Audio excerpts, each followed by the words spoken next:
Bismillahirrahmanirrahim. Assalamualaikum warahmatullahi wabarakatuh. Perkenalkan, nama saya Muhammad Ilmi Hafiz dari kelas PAIB semester 3.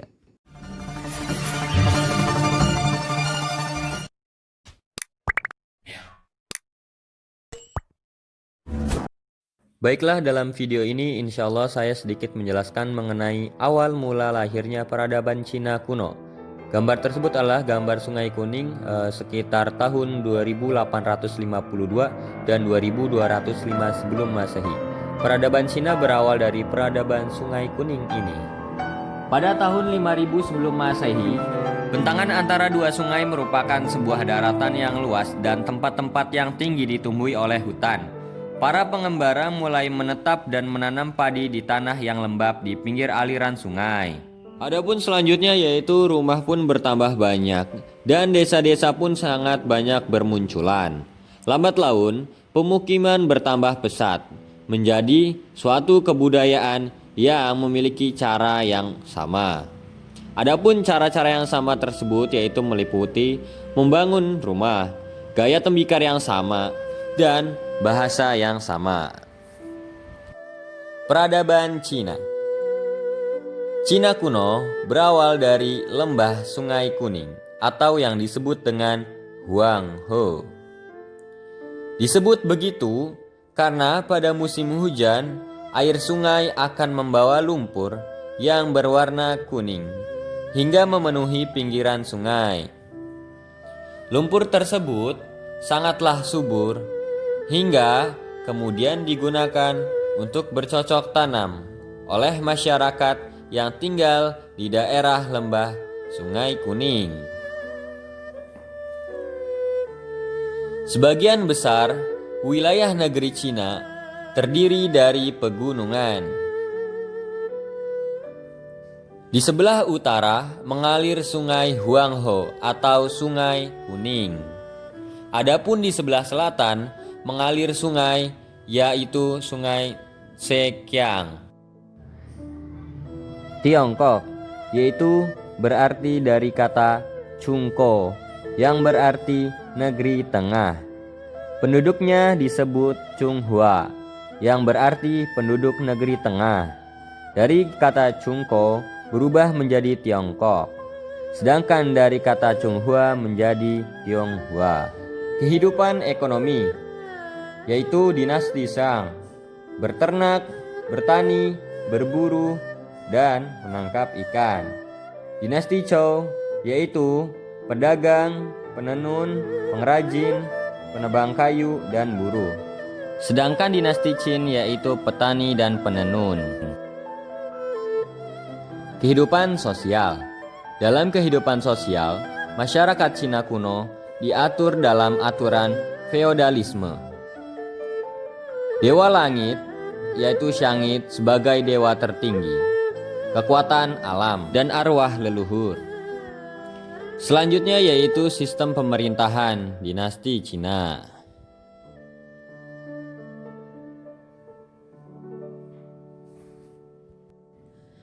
Selanjutnya sistem kepercayaan.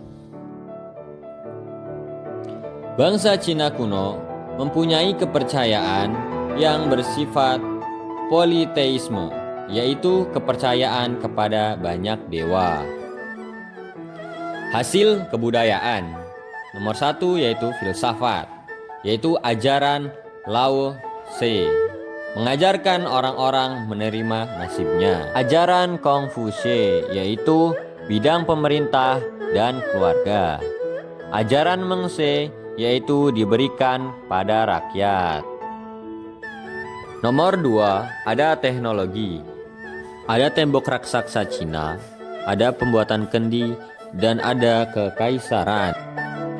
Baiklah, selanjutnya materi kedua yaitu peradaban awal India. India sering disebut sebagai anak benua Asia. Di tengah-tengah daerah India terdapat pegunungan Windia. Pegunungan ini membagi India menjadi dua bagian, India Utara dan India Selatan.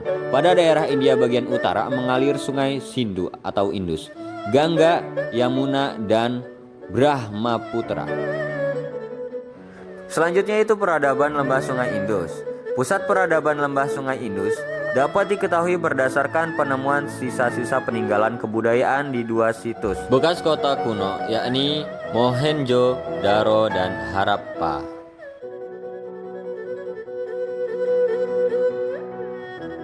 Selanjutnya itu kepercayaan dan peralatan rumah tangga peradaban lembah Sungai Indus. Kepercayaan masyarakat lembah Sungai Sindhu bersifat politeisme, yaitu memuja banyak dewa. Dewa-dewa yang dipujanya seperti dewa bertanduk besar dan dewa perempuan yang melambangkan kemakmuran serta kesuburan, Dewi Ibu.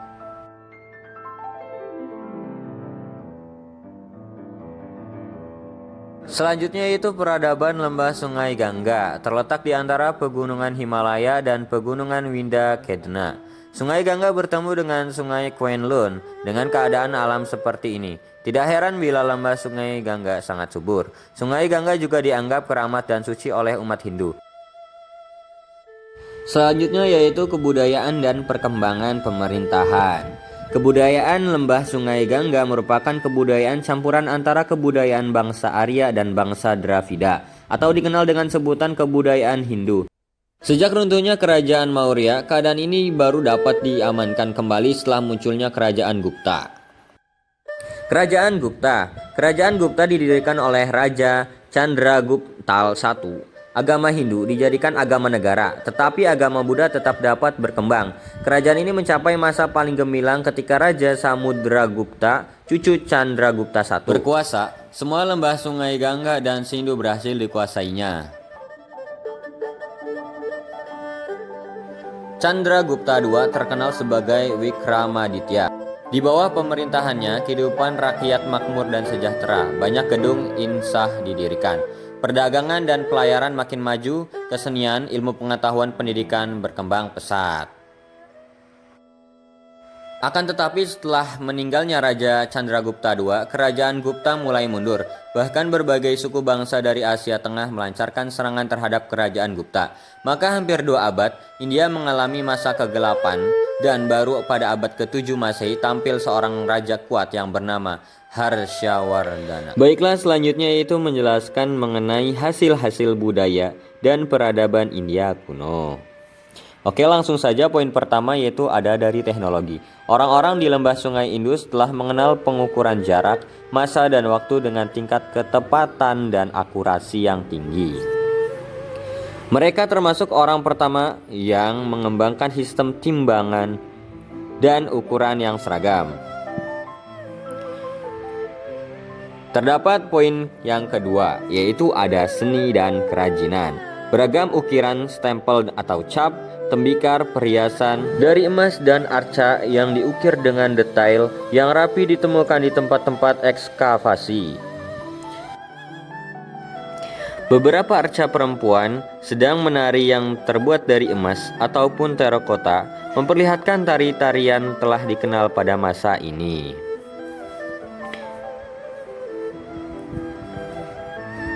Poin nomor 3 yaitu tulisan. Pada lempengan-lempengan kecil dari tanah liat, cap atau stempel, pot-pot keramik, serta belasan material lain ditemukan sekitar 400-600 simbol khas peradaban Indus.